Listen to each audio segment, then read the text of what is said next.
And we are live. Hello, everyone. Welcome to A Pretty Normal Podcast. It is Thursday night, and I am super excited to be joined here by Casey Revkin, CFO and co-founder of the organization Every Last One. I've been very excited for this interview. Been wanting to speak with your organization about all the work that you're doing right now, because obviously there's a lot of news coming from the U.S.-Mexico border. So who better to have on than an organization that's doing a lot of work to reunite families at the border? How are you tonight?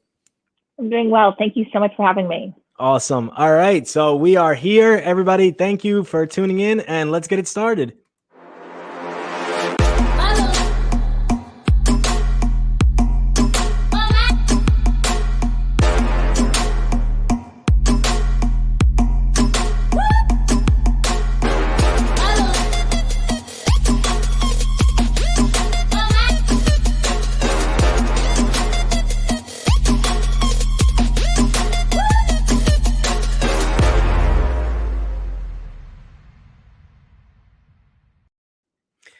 Welcome, everybody, to A Pretty Normal Podcast. I am very excited to be here with Casey Revkin, CFO and co-founder of Every Last One. Every Last One is a nonprofit organization dedicated to ending the damage caused by cruel and negligent treatment arising from American immigration policy. You've previously served as the California Director of Immigrant Families Together, a national rapid response fund dedicated to reuniting immigrant families separated at the U.S.-Mexico border. I would love to hear about your background, how it is that you got to a place where you helped start Every Last One, and why it is that you do this type of work. Great. All right. That's a good question. So in 2018, in the summer, I learned that families were being separated at the border. And I thought that was the worst thing I had ever heard. At the time, my son was 3 years old, and I just thought about what it would be like for him if he had been taken away. And I really wanted to do something. So I found this group of women who were in very similar situations, didn't know anything. None of us knew anything about immigration policy. And they were doing something. It started where they were raising money to post bonds for parents who had been separated from their children. And it was incredible. And I just fell face first into that and learned so much. And during that organization is really about posting bonds for parents who are detained, and their kids generally have already been released to families. But during that process, we found that there were kids in detention and families had no idea how to get them out. We sort of on accident got asked a few times to help families get their kids out. And after we did it 3 times, we said, there's a real need for this. There are kids who are detained and families don't know how to do it. We can help expedite the process. We can do this. So we founded this other organization called Every Last One, which is all about detained children and children suffering from American immigration policy in other ways. Do you continue to do work with both organizations? No, at this time,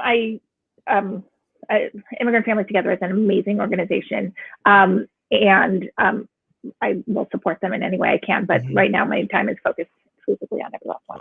And can you describe some of the work that Every Last One does? Can you? I saw that on your webpage. It says you empower, you advocate, and then you educate. Can you describe some of the work that the organization does? Yes. Well, we do. We help children suffering under American immigration policy. And a big part of that is kids who are detained. They come either with a parent or with a relative or someone, and they are either separated from that relative or they come alone. And a lot of times their parent is already in the US. The parent had to flee by themselves and then later sent for the kid to come by themselves. And then they're either, whatever happens, if they end up in U.S. government custody, they are put into this division called the Office of Refugee Resettlement, which then has to vet a parent or a sponsor to see if they could be released to them. And because they can't just be like, hey, you're a kid, we'll just release you on the street. They have to check it. Of course. But that process is daunting, and a lot of families don't know where to start. And we do understand the process, and we have access to lawyers and other resources, and we can help them. We can help them through that. And just by being there and helping them through this process, we can expedite it. And we've seen cases where the child had been detained for months, and we got involved and were able to get them out in weeks or days. You said the organization, well, you started this work around 2018, or that's when Every Last One was started, in 2018? Every Last One started as its own thing at the very end of 2019. 2019. So still. Yeah, so there were a bunch of us who are part of it who were doing this work before, but we started as this organization just a year and a half ago.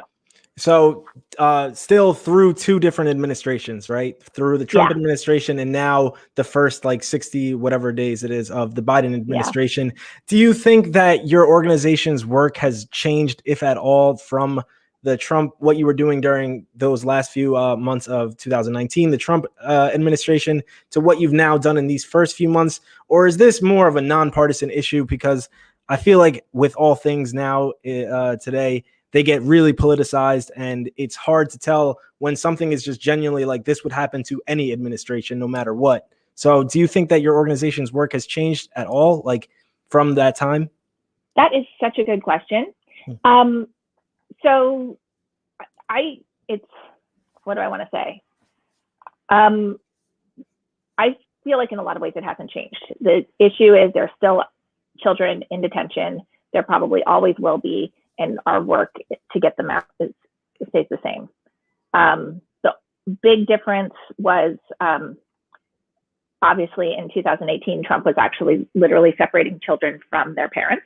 Mm-hmm. And that has ended. And then also with in 2019, Trump started the MPP program, or the Remain in Mexico program. Mm-hmm. And that created this, what do I want to say? So many parents were so desperate to keep their children safe, and they were stuck in Mexico, that they sent their children over the border alone. Mm-hmm. Because children were allowed in and adults were not. And that created a whole other form of family separation. And that policy has ended, which is great, but we're now in a pandemic, and Biden has instituted a very similar policy where he's not letting any adults in because under medical reasons. So, that is such a good question, and I have to say that it's largely the same. Yeah. And I think wanting kids to be with their families is a nonpartisan issue. It shouldn't be a partisan issue. It shouldn't be at all. And I think that's important what you said at the end. So he's taken away some of the Trump administration's immigration policies through executive order, but he kept Title 42, which allows them to deport you back, because of the pandemic. I think Trump had instated it, and that's remained there. And I think this is all really important information, because a lot of people get confused with what is fact and what isn't nowadays, because everybody's trying to just turn this into it was your fault, it was their fault. Like what happened during this administration, and you guys screwed up the whole system. And it's just become one of those things where it's tribalism, and it's just like, oh, well, your side did this and your side did this. And it's important to know what is still in place, what has gone since the last administration, what exactly could be attributed to this administration and what they've done, and what could be attributed to, the way that the Trump administration handled the system in general. Because I think it's also important to know that, I don't know if it ever happened, but Trump was proposing asylum fees for the first time. It was going to be the first administration ever to impose fees for asylum seekers. I don't know if it ever got instilled, but, he was definitely trying to make it harder. So it's important to know what actually Trump administration did to make the system kind of worse, and then what the Biden administration has done. Right. Well, I can say that Trump dismantled the asylum process, and the biggest organization that we work with is the Office of Refugee Resettlement, which is what happens when kids cross the borders. At first, they're held by Customs and Border Protection or in Border Patrol facilities, but then they're transferred to another organization called the Office of Refugee Resettlement, which is a division of Health and Human Services. It's not a division of ICE. It's not a division of Department of Homeland Security. And this is this is technically an organization that's set up to care for kids and help them get released to their parents. But they hired a bunch of, Trump dismantled that organization and really sort of took it apart and hired a bunch of people during his 4 years. And those people are still there. And yeah, sorry, I should be more clear. No worries. But there was a lot that did to hurt the asylum system, and it's going to take a few steps to build it back. And so what do you think of the Biden administration's handling of this situation as you've seen it now unfold for a couple weeks, where he has been pressed by the media on what's going on? People obviously want answers. They want to let journalists in to see it for themselves, what's going on. What do you think of his handling as it's unfolded now? Well, I think he's doing a lot of things, but I think there's more that he could do. We've been pushing for 3 simple policy changes that he could institute with executive orders. And it would dramatically reduce the number of kids in detention. I mean, what we see these kids at the Border Patrol facilities, and there's reports that 600 kids arrived yesterday and they only released 280 of them. And they're talking about overcrowding, but it doesn't have to be like this. The first one is that they are still separating kids from family members.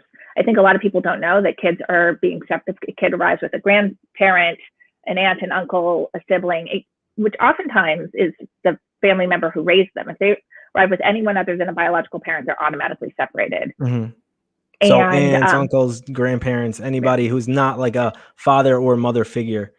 Well, I mean, they might be a father or mother figure, but if they're not their actual biological parent. And Reuters just reported that it's estimated that's about 17% of unaccompanied minors. And I don't see any reason why they're doing this. I can't see why anyone would be for separating a kid from their grandparent. I mean, it just seems so sad. Yeah. And we recently helped this 5-year-old boy who had been separated from his uncle. And this is his uncle who had raised him with his mom. Like, they had lived in the same family, and they came to the border. And he's just 5, and he had no idea that was going to happen. And he was then detained for 32 days. And he went through all this trauma and all this time alone that he didn't have to do. And it could have been avoided had they just allowed him to stay with his uncle. Also, his mom was already in the U.S. So our second thing that we argue is that if parents are already in the U.S., that the kids just be directly released to them. Right now, the kids have to be put in Border Patrol, then they're transferred to the Office of Refugee Resettlement, and then the parent has to apply to have them released to them. And that should just be like, that should take a day or two just to verify it's their parent, and then they should release them. And I mean, with this boy, we saw first they said he had to complete quarantine. Then they asked, after all that, they asked the mom for fingerprints. But if they shouldn't have asked her for fingerprints, but even if they were going to ask her for fingerprints, they should have asked her for fingerprints on day 1, as opposed to waiting for him to complete quarantine and then ask for that information. Then they transferred him, which further exposed him to COVID and also delayed his release in the new facility, wanted all this information. Again, like, they lost part of his application in the transfer. And we see delays like that all the time. And once again, I just want to remind you that he was 5 years old. And that's our third point, is that they should release kids quickly. The math is really simple. If 450 kids are arriving every day at the border and it takes 10 days to get them out, then we need 4,500 beds. But if it takes 40 days to really get them out, then we need 18,000 beds. So, do you know how they could make the process of verification like more efficient? Because obviously I imagine that the concern is we want to actually make sure it's a relative, and we don't want to just release it to any stranger who, shows up and claims like I'm a family member, and that, that would cause child trafficking. So is there ways to make it more efficient? Yes. So the Washington Post reported that 45% of the kids have a parent already in the U.S. Mm-hmm. So that would cut the population in half, or almost in half. And it's very easy to prove when it's apparent. They just have to show the birth certificate and Mm-hmm. 2 birth certificates and passports, and they can release them. I mean, that should take a day, maybe 2 days. Mm-hmm. The next big category of kids, and I don't know what the percentage is, but it's a pretty big category, have a very close family member that could take them in. And that's a little bit more work, Mm-hmm. but there's also no reason why they couldn't figure that out in 10 days. I mean, we've seen it happen many times when we were there to help accelerate the process. Mm-hmm. Sometimes they have to contact the consulate from the home country, or order some birth certificates or get some documentation, but that shouldn't take very long. And then there are the next category is children with more distant relatives, and maybe it takes a little bit more time to review those cases.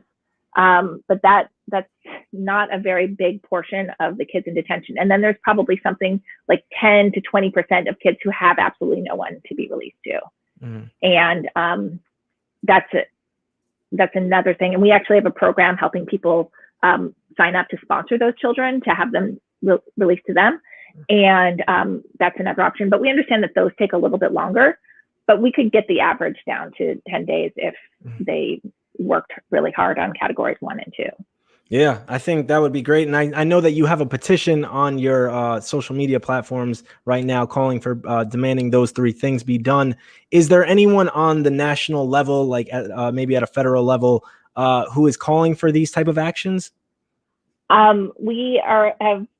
would love that to happen.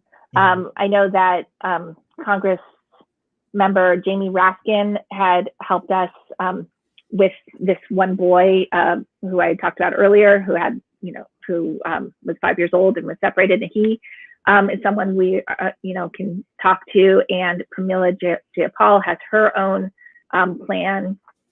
She really cares about this. There are Congress members who do care about this, but I haven't heard anyone actually call for these 3 things, which seem like obvious, or maybe they're not obvious to someone, but I think in front of the right person, they would be really easy for them to advocate for.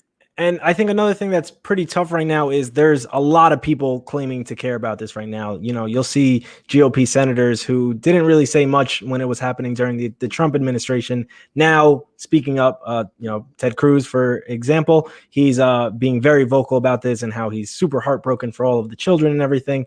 And it's hard for people to distinguish like who is an actual honest, good faith actor in all this and actually genuinely cares, and who is just using this as political motivation. When you do speak with people, how do you, I guess, educate the public on, why this is important, why we should care about this, why it is that, we can't just send all of these people back and that's, just wash our hands clean of it all. Like, what does it go when it comes to like the education part of your organization? Right. I mean, I do think putting it in the context of these are children who fled for their lives. I mean, nobody sells everything and just gets up because and abandons their life because they want to. I mean, they all do it because they have to. And we really need to treat these children who are fleeing for their lives as children who are fleeing for their lives. We did see a lot of public support in 2018 when they were separating families. And it's important to say, like, these are still children who still need help, who don't deserve to be detained, who deserve to be with their families. Whenever possible, try to educate people on why they're fleeing and what they had, because sorry, that wasn't. No. And the second part of it so part of it is why were people fleeing, and so people can understand that. And the second part is how are we treating them? And I think it's a very simple argument that children should not be detained. We say this all the time, that every day detention robs a child of a day of healthy development. They should be with their families. Yeah, definitely. And What would you say, in your opinion, is the root of this problem? You know, that's probably very broad. It's probably many, many multiple factors and many things that have contributed to this. But what do you think has led us to this point where, you know, it feels like there has been no progress on immigration reform, where it seems, you know, they can never get to a consensus of how to fix this system that is clearly broken? Right. Well, there's the root problems in the countries of origin. Where ideally we could fix those problems so people wouldn't have to flee their countries of origin to begin with at all. And then currently we have the problem at the border where they're not letting adults in, and under the reasoning that because of COVID they need to keep people out, so it doesn't really keep anyone safe. And then I mean, that immigration as a general whole, it's such a big question. It's so hard to answer that. Yeah. There's a lot that goes into it, and which is why it's a nonpartisan issue that every administration has to, you know, take on, because it's a giant issue and it's like so many things go into it. How would you get, you know, if you're speaking to someone who, let's say, isn't on the same side of ideology as you when it comes to immigration, they're a little bit more conservative in their stance towards immigration.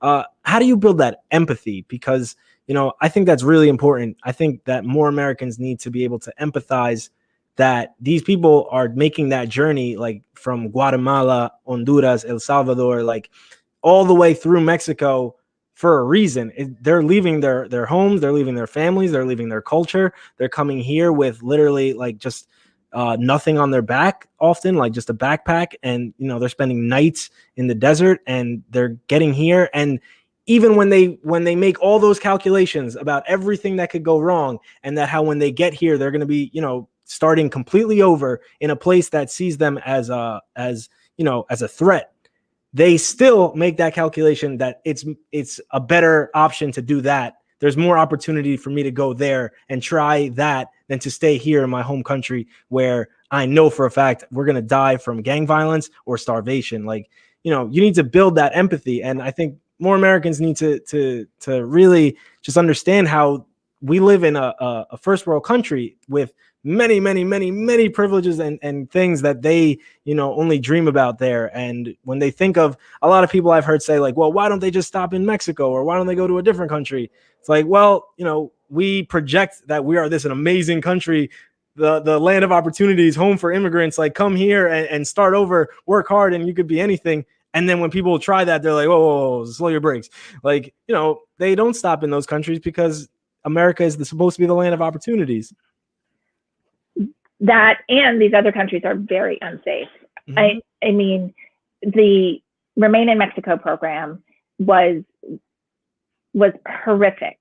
I mean, what would happen is families would cross the border, be caught, be sent back, but before that, they'd be taken and stripped of most of their, or maybe they would like come to the port of entry, but and gotten their numbers, but they would be stripped of everything and just dumped on the street, not necessarily even knowing where they were, where they would be kidnapped,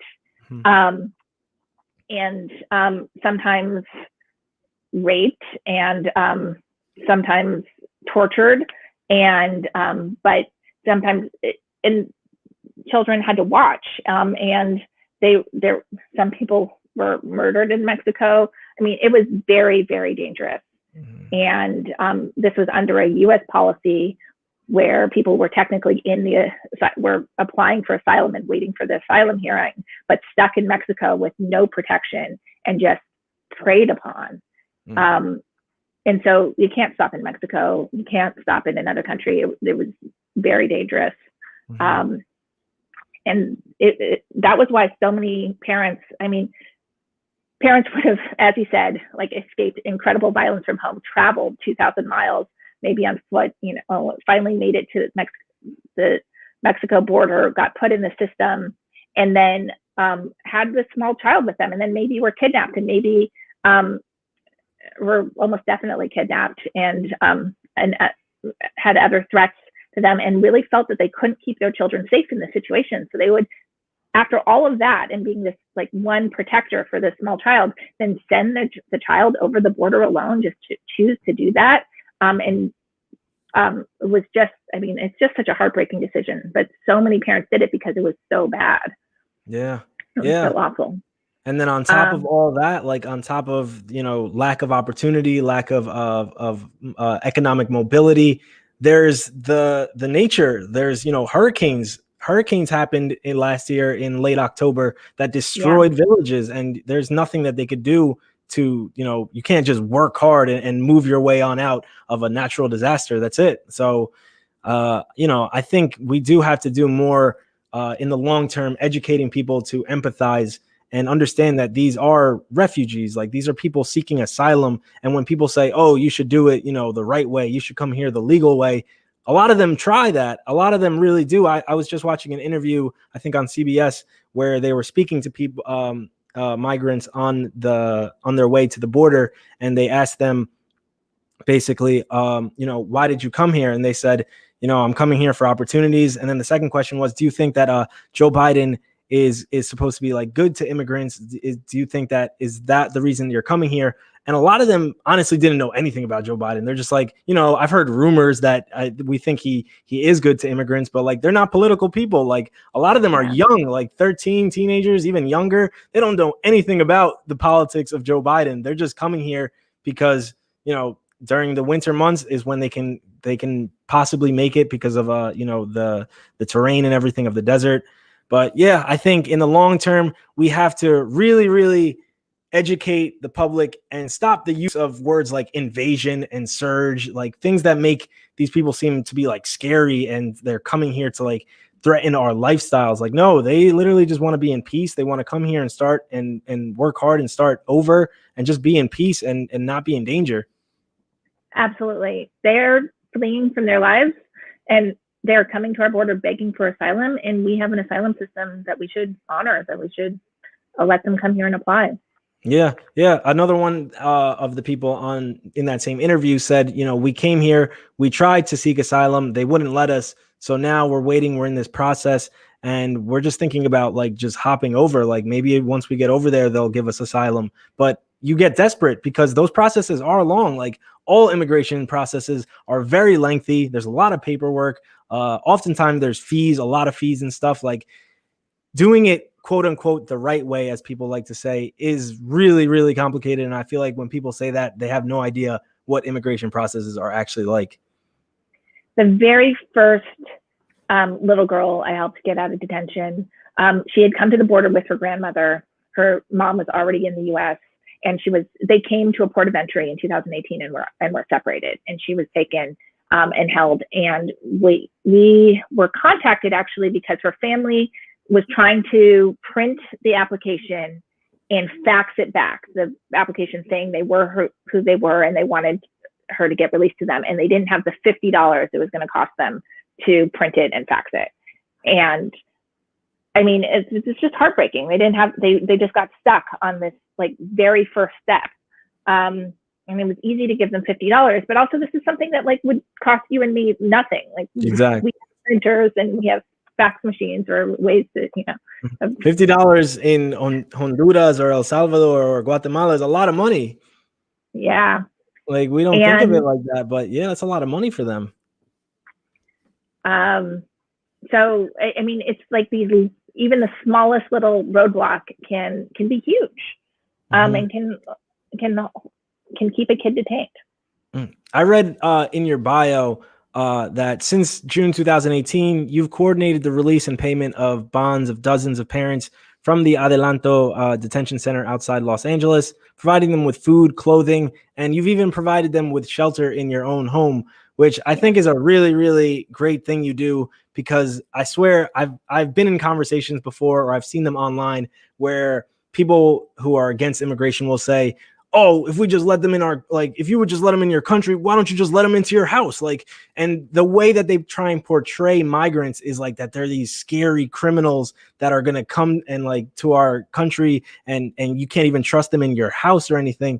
But you actually gave them shelter in your own home. Like, can you speak about like what it's like? Like, obviously, you know, some people are going to say, oh, as a woman, are you not afraid of letting, you know, strangers into your home? But can you speak about that a little?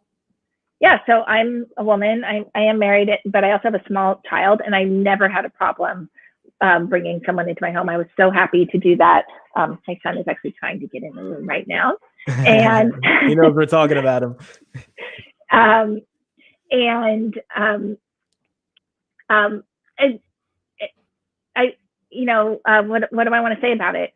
It was always such an honor, and actually, so 2 years ago, I welcomed a man into my home who had just been released after he had been separated from his daughter for 362 days. And he was actually, I had arranged for him to stay somewhere else that night because I had a whole network of people who really wanted to do this, who wanted to help them. But picking him up from the detention center, he got released at the wrong time, and we ended up not finding him until after midnight. So I said, you know, he could just stay with me. And he could just stay with me. And I wasn't prepared or whatever, but it was Passover, and I had all I had in my fridge was matzo ball soup, which is this food from the time that Jews were the refugees who were set in the desert. And I got to give it to him, and he just ate it up. And it was the first good food he had in 362 days. Wow, that's powerful. Yeah. And it was such a beautiful moment. And the other thing that happened is I got to tell him, he said he cried, and he said he didn't know there were people who were willing to help him. And I got to say, you know, there are so many people who would welcome him as a neighbor. He's just exactly the type of person you'd want to live close to. And he thought everyone, you know, his daughter had been taken away, and he thought everyone that we were this unwelcoming country, and who had locked him up for almost close to a year.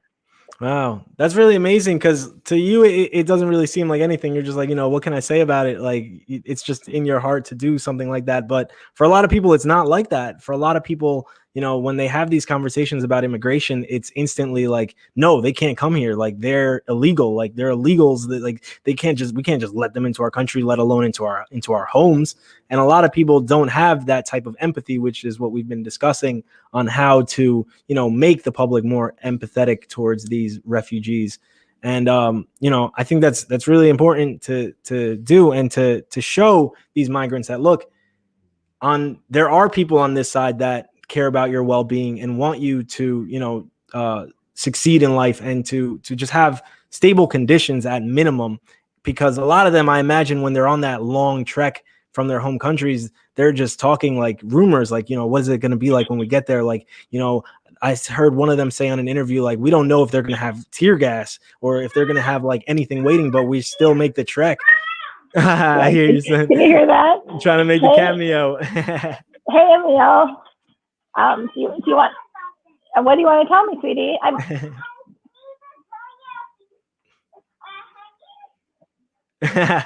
You see, this shows the authenticity of the remote interview era of the pandemic. Yes. Yeah.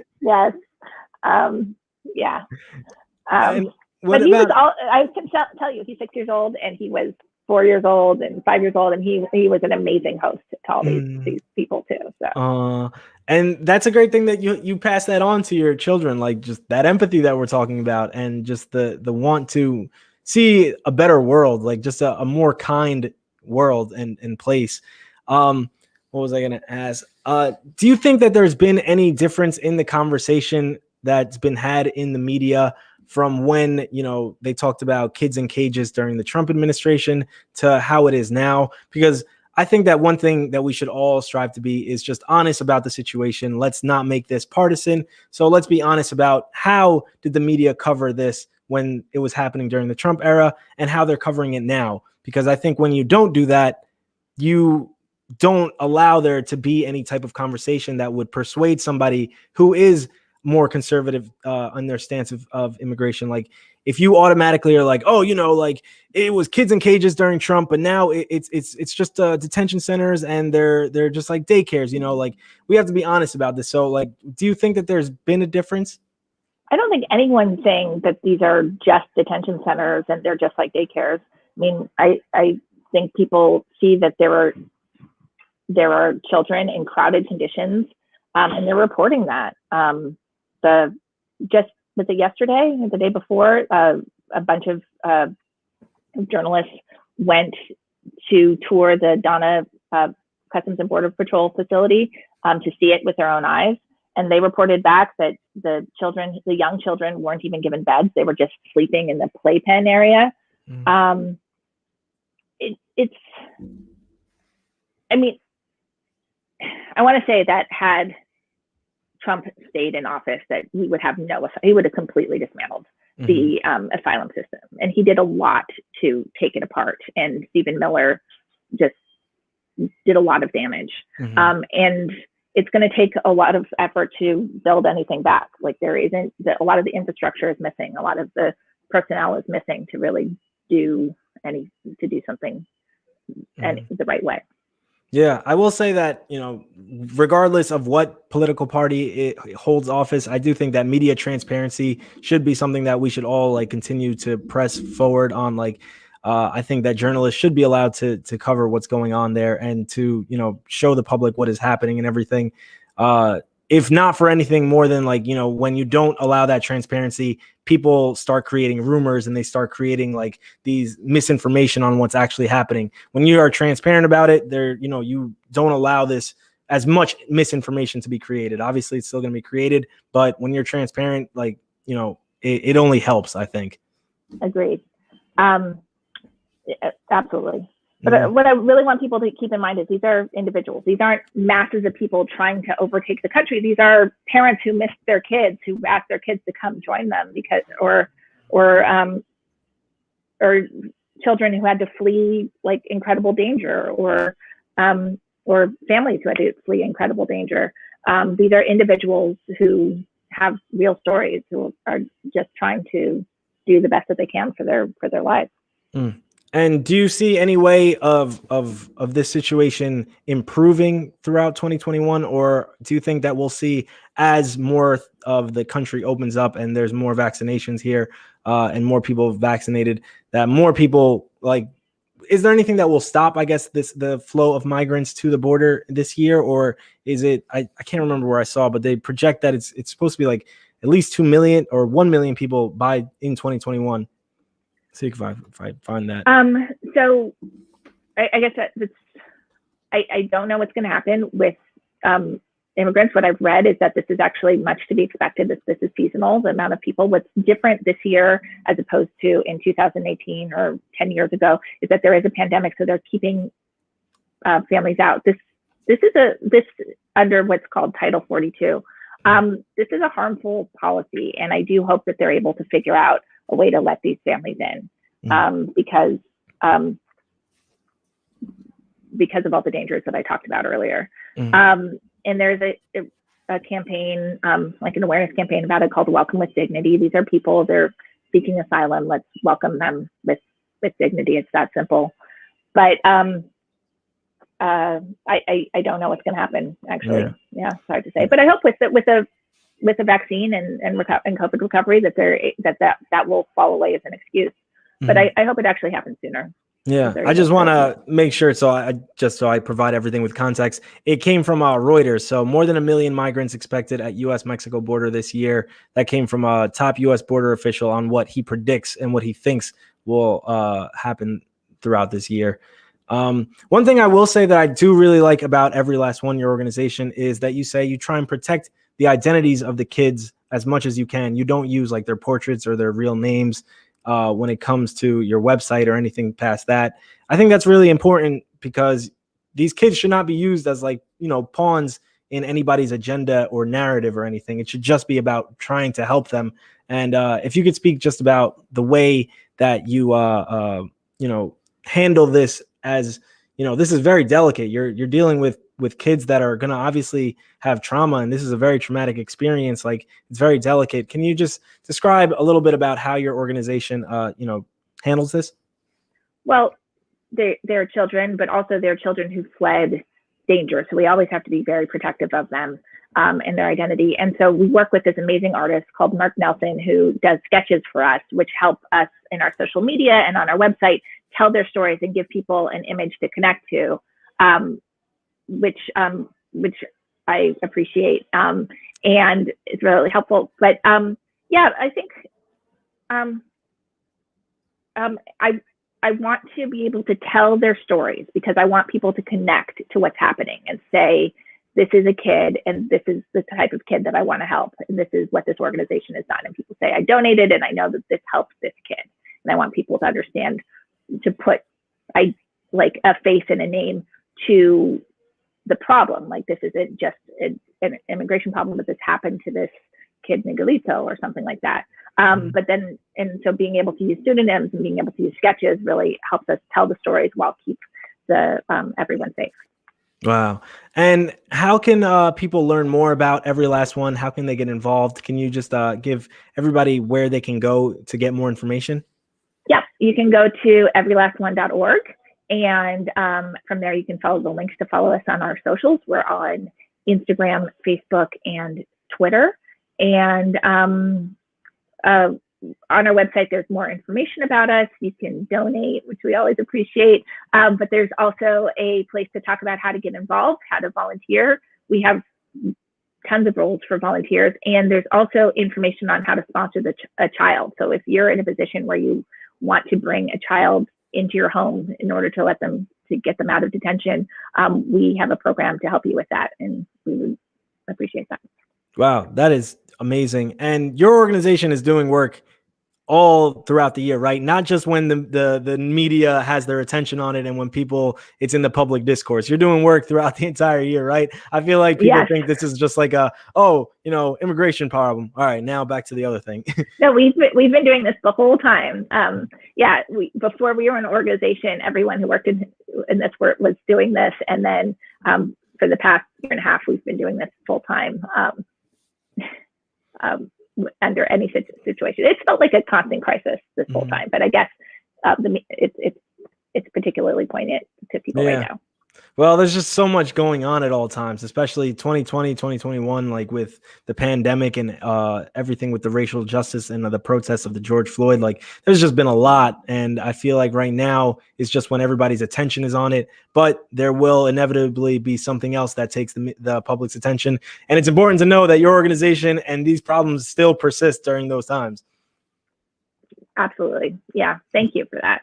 Thank you for having me on. Of course. Thank you for coming on. Conversation. Yeah, right. No, I thank you for all the work you're doing. Seriously, it's like it's really amazing just to see, as like not even somebody like to interview, just from like the outside looking in, watching what you're doing. It was like I had to get this organization on. I was like, I need to speak to them.